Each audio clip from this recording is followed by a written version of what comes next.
Mayotte, département français de l'océan Indien, vient de subir le passage du cyclone Chido, le plus puissant depuis un siècle. Située à plus de 8000 km de Paris, Mayotte fait face à des défis immenses que l'État semble ignorer. Insécurité, pression migratoire incontrôlée, infrastructures défaillantes, coût de la vie insupportable, services publics débordés. Les Mahorais vivent une situation indigne.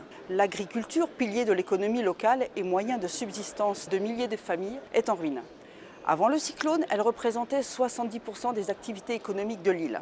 Aujourd'hui, 45% des cultures, bananes, manioc, patates douces sont détruites. Les pertes dans les troupeaux, les dégâts dans les infrastructures hydrauliques rendent toute reprise impossible pour le moment.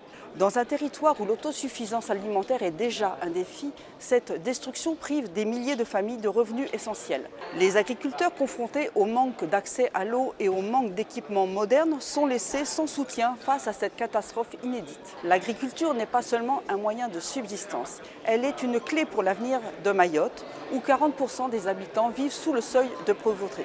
Relancer ce secteur permettrait de répondre à des enjeux cruciaux.